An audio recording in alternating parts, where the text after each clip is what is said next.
From Muncie comes a story about how love and acceptance can really save lives and forge friendships. That story, based on true events about a terrorist attack in the making, is now up for an Academy Award on Sunday.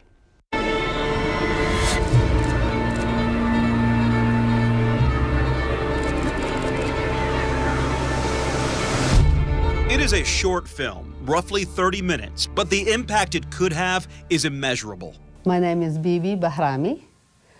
I have lived in Muncie since '86. She is an Afghan refugee and the president of the Islamic Center in Muncie.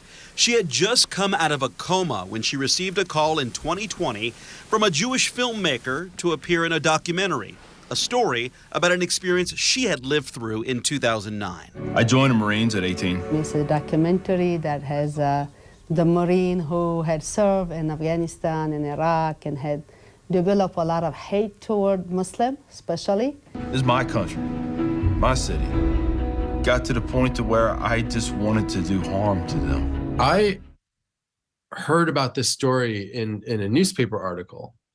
And at the time, I was making a set of short films about American Muslim stories. Joshua Ceftell is the director of Stranger at the Gate. This is a story about a U.S. Marine who comes back from many years overseas in combat, comes back to his hometown of Muncie, Indiana, filled with rage toward Muslims. So much so that he decides he's going to bomb the local mosque in Muncie. And he goes to the mosque to do some reconnaissance.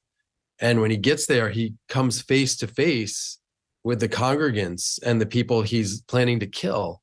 And that's when the story takes a very unexpected turn, I'd say. I personally believe that we need to be kind to those people even more.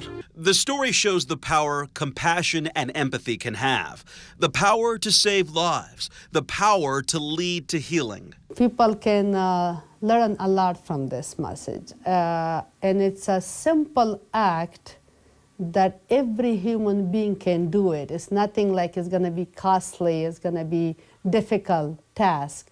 Just a simple act of kindness. Bibi now considers the man who had planned in 2009 to kill her and other Muslims at the Islamic Center family, like a brother to her. I think Bibi Bahrami is an example of the kind of hero we need right now. The story of this metamorphosis in Muncie is nominated for an Academy Award for Best Documentary Short Film. It's an American story, and the fact that it unfolded in Muncie, Indiana is, that's the setting of this place. And I think it's a perfect setting. It's in the middle of the country, and it's a very American place in many ways. And the way that this story works out and the way that people come together, I believe, shows us a kind of America that could exist, that could happen in the future. And I hope that what happens in this story can happen in other places too, and that we can come together as a nation.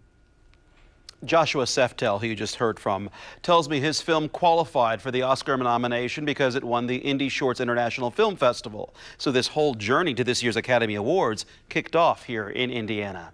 And by the way, Bibi says one of the highlights working on this documentary involved meeting its executive producer, Malala, who has been an outspoken activist and even won the Nobel Peace Prize in 2014.